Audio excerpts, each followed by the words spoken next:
1 minute. আমি বাসিন্দা প্রকল্প থেকে আমি আসছি। আমরা আব্দুর রহিম সাহেবের বিয়ের বাসিন্দা পুনর্বাসন প্রকল্প 25,000 পরিবারের লেগে একটা পুনর্বাসন প্রকল্প তৈরি করছে।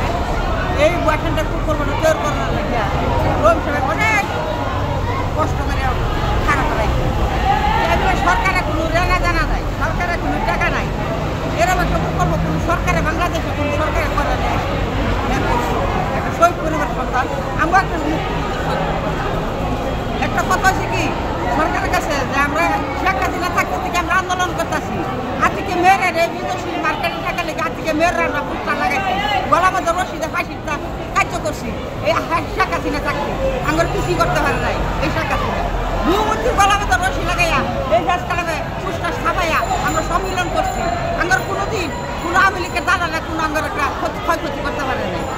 আমরা রাজপথে আন্দোলন করি, সত্যিকার আন্দোলন। কোনো 2 নম্বর এখন কি ক্ষতি হয়েছে? হ্যাঁ, ওহন আমরা এই প্রজেক্টটার মধ্যে 25,000 লোকের লেগে যে রোড একটা ফেলা তৈরি করছে।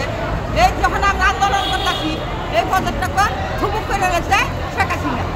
সে টুক করে হাইলে আমরা পশ্চিমবাসীরা কেড়ে ফেলা দিতে পারে নাই। এরপর আমরা অনেক টাকা পয়সা এই দুর্নীতি আমার কাছে অনেক গরিবের কাছে টাকা পয়সা রোড সব এক কাপড়ে বাড়ি থেকে হেরা যা ব্যবসা কিনে আরম্ভ করছিল। আমরা তো জানি না বাবা, আমরা তো কাগজপত্র কিনছি আগের কাছ থেকে কিনে হাইলে আমরা কাগজপত্র সব টাকা পয়সা জমাতে হয়ে রয়েছি। যখন আমরা আন্দোলনের নাইবা করছি আমরা সম্পূর্ণ কাগজপত্রের রক্ত দিয়েছি। আমরা বাসা থানা তো আমরা অভিযোগ দেখছি, ডিসির কাছে অভিযোগ দেখছি যে কিসের জন্য আন্দোলনের এই ফেলা আটকায় দিল। আমরা এই হতে ফেলা দিতে পারে নাই। ওখান আমরা মনে করছি যখন আমরা ডিসি মহোদয় সর্বশেষ কি জানিয়েছে আপনাদেরকে?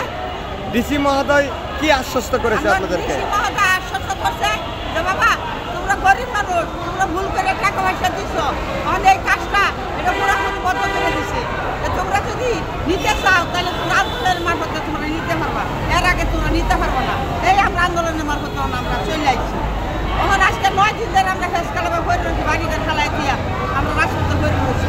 আঙ্গর অনেক কাজদার আঙ্গর দিদিয়ার কাছে, ডক্টর সাহেবের কাছে, মুদিসার কাছে, যাকে যে রাজাকার এই নীলেরা ছাই বলে এই মন্ত্রণালয় বয়ে থেকে আঙ্গর বস্তিবাসীর কাছে হাজার হাজার টাকা পয়সা নেহারা খাইছে। এই মন্ত্রণালয় কোন মন্ত্রণালয়? কোন মন্ত্রণালয়? এই মন্ত্রণালয় ভূমি মন্ত্রণালয়। ভূমি মন্ত্রণালয়। মন্ত্রণালয় আজকে হে সুরেরা আবার হে ইঞ্জিনিয়ার ছাই বলে আবার এরা কত সন্ত্রাস বাহিনী লেহেরা আমাদের ফেলার টাকার কিনা ফেলার ওখান আবার বুকিং করতেছে বিভিন্ন জাতের সন্ত্রাসী করে লইয়া। কিসের রাজনীতি? আমরা রাজনীতি চাই না, আমরা গরিবের শান্তি চাই।